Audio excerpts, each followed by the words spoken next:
Watercolor is not unpredictable or hard to control. You might just be working at the wrong moment. It's not talent, better brushes, or more techniques. It's timing.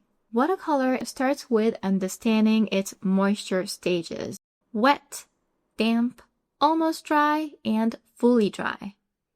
Each stage allows certain things and completely ruins others.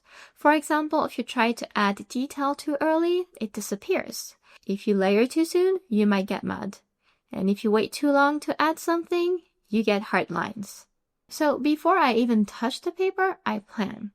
And this is something beginners often skip because they're eager to paint. Let's look at the reference I'll be using today as an example. The first thing I notice is the sky is very bright and almost non-existent, so keeping light into it is important. I'll preserve the white of the paper, best done on wet, so the painting can breathe and feel light. The second thing I notice is the mountain. It sits behind the house and looks misty, so it needs to stay soft, which is best done on wet. If it's too sharp, it won't feel far away. And if it's too detailed, the house won't stand out and the painting will look busy. I also notice parts of the house, especially the roof, are white, but the house is small, so unlike the sky, preserving it on very wet paper will be very tricky. So I'll either mask it before wetting everything, or I'll carefully contour around it so it stays dry and sharp. I've decided to make the grass brighter than in the reference with a vivid green. Since the grass and house are closer than the mountain and sky, they need to feel more colorful overall. The focal point is clearly the house, so that house must be sharp and visible, along with the grass right around it. But for that to feel dramatic, the rest of the grass should stay soft, like the mountains, meaning very little detail there. If the house is going to look realistic, the preserved white will need strong colors to contrast with, or it will look flat. So I already know I'll need to add generous amounts of quinacridone sienna mixed with indigo for deep shadows. So as you can see, thinking these things through reduces the chances of guessing or overworking the painting. Now I move into the wet stage, which is what most watercolor paintings with a background of some kind will require. This stage is for blocking in the main colors only, while keeping the soft and dreamy look we love about watercolors. So you can see I wet the sheet thoroughly, but I'm avoiding the house, stopping about 1 millimeter before the edges to make sure that paint doesn't creep into it later. And I pay special attention to the roof since it needs to be brighter than the rest. The paper I'm using holds water beautifully, but only if you actually let it absorb it properly. If you rush the step and you wet it very quickly, it dries quickly too, something not a lot of beginners are made aware of. So I just take my time going back and forth with my flat brush. I press slightly to push the water into the fibers, and I make sure the entire sheet is evenly wet and puddle-free, except for the house that needs to stay dry. One of the biggest mistakes beginners make at this stage is painting section by section. They'll paint the sky, then stop, then move on to the grass later. The problem is that different parts dry at different speeds when you do that, and that's when you get harsh edges. So after applying a very light wash of indigo to the sky to preserve some light into it, remember, I immediately move to the grass with a very diluted green. Then I go back to the sky to work on it a bit better and add more color and a bit of movement. And I keep going back and forth.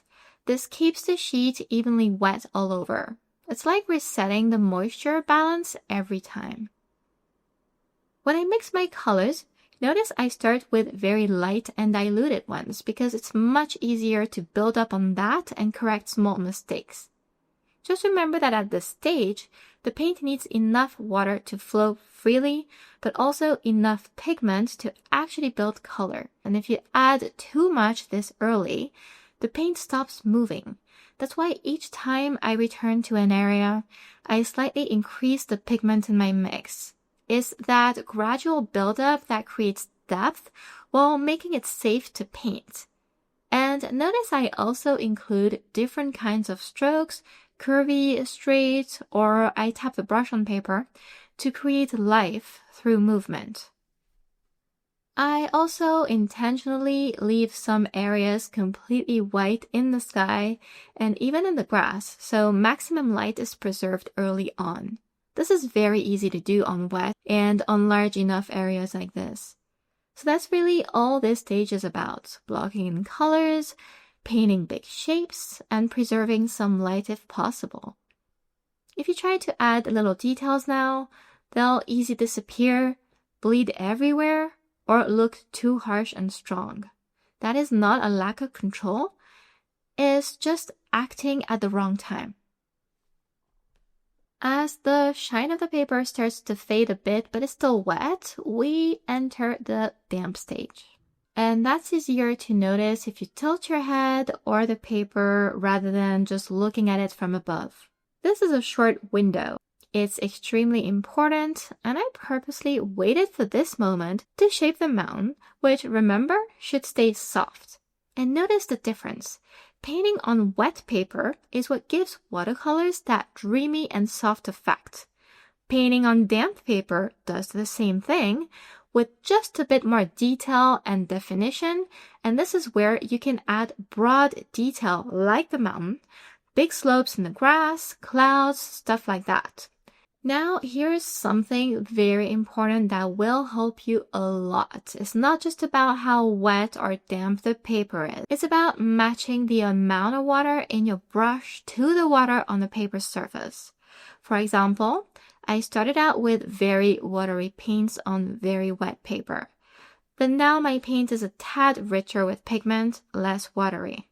The color can still be light in value like my indigo, just the brush shouldn't be dripping wet like before. If you're a bit lost, just test it out. If the paint spreads too much, it just means the paper is too wet still. So either wait a little bit or add a little bit of pigment to your paint so it becomes creamier, not watery. If you see some blooms forming, it's most likely that you're adding an excess of water on a drying paper through a paintbrush that is just too wet. And all you need to do to fix that is get rid of that excess. So you can use the side of your jar or just blot the paintbrush with a paper towel. You might also see hard edges. And it could be that you've added way too much paint to your mixes and now it's very thick. Paints can flow. Or it could be that the paper is already too dry, which means that it's better to stop, dry the paper completely, and just re-wet it to continue. Just know that it's completely fine to break this painting on wet process into layers.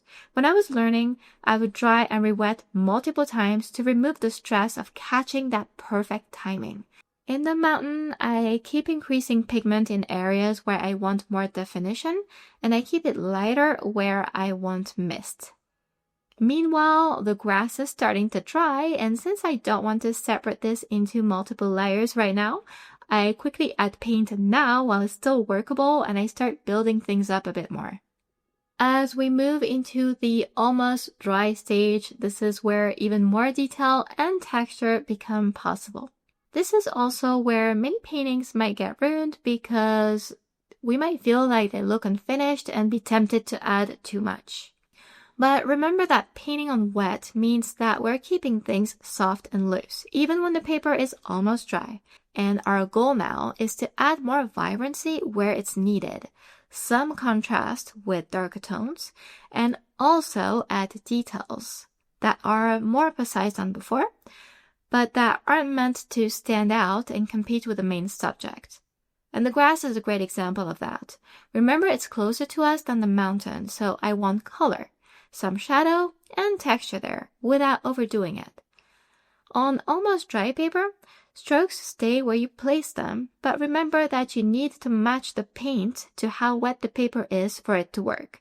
That's why I mix slightly thicker paints this time with even more pigment and less water. And my paints now are even creamier than before. I use curvy strokes and tapping motions to create organic shapes. I add more indigo now towards the bottom for a bit of contrast, and I think that's good enough for the grass. We can tell it's grass, it has some detail in it, but overall it's very loose and free, and the colors are vivid enough that I don't feel I need to add anything more. The almost dry stage is also perfect with splatters because they'll show when it's dry. So I make sure that the paint is pigmented enough to stick. If it's too watery, the splatters will disappear, or you'll notice that they create little blooms because the paper isn't that wet anymore, but the brush and your mix is.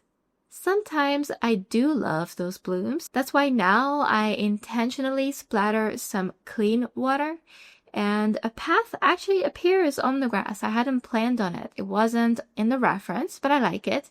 So I follow it and I shape it slightly with my splatters. This is what I meant about watercolor is easy to control. You can decide to let happy accidents happen and it be part of your style, or you can make them happen on purpose, you decide. The paper is fully dry now, but you'll see that it doesn't mean we're done using water. We're just gonna do it differently. Painting on dry will help you add realism, deep shadows, and crisp details to sections of your painting. And I keep this for the main subject, like the house or the foreground layer. At this point, about 80% of the work is already done. The background or base of the painting is established, and now it is all about focus. For example, I want the grassy slope to stand out a bit more against the mountain, but I don't want it to look stiff, too detailed. So I add water locally. Then I let the paint spread into it. Or another option for more control, you can add paint first. That's going to create a defined edge, but then immediately soften one or even both sides with a clean and damp brush. This keeps some looseness to the detail that you're adding. So I keep these refinements local, as you can see, and concentrated around the house. If I started detailing the entire grass area like this, which is very tempting, I know, the painting would quickly become tight. Now I move to the house. I use a creamy mix of quinacridone sienna so the color pops. I soften it slightly into the roof still because realism in my painting style needs soft gradients rather than harsh contrasts. Then I deepen shadows with indigo, and that creates a rich dark brown. The contrast between dark and the preserved white makes the house pop against the mountain. I love to add doors and windows in such scenes. I just wet the paper and then I drop a very thick amount of dark paint so it melts into the water very, very slightly, but very, very dark. And with that technique, the paint doesn't spread out like crazy, but the door and window don't look like they're stamped on either, as if I hadn't used any water at all.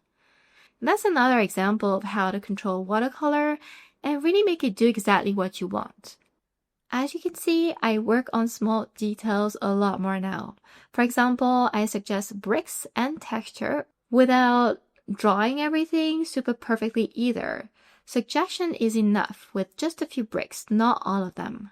Before calling a painting finished, I like to scan it first, and the best way to do that is to take a little step back. I find I want to add a bit more shadow under the roof, and then I shape the roof edge to look slightly broken, kind of like on the reference, because I think it will look nicer. But then I noticed something. The roof looks too outlined towards the top. The paint is too strong there. So I just reactivate it gently and I lift with a paper towel. And immediately it looks softer and more natural. All the detail and focus sit on the house. The rest just supports it with atmosphere and contrast. And every stage proved the same thing. If you act at the right time, Watercolor looks effortless, but if you act at the wrong time, it could turn into a big blob of paint or just look tight and overworked. I guess it's really all about knowing when to stop, as I'm sure you've heard it before. If you want structured practice applying these stages step by step, my themed watercolor courses will be linked in the description below. You might also enjoy this video next and the many others on this channel. So thank you so much for watching and see you next time.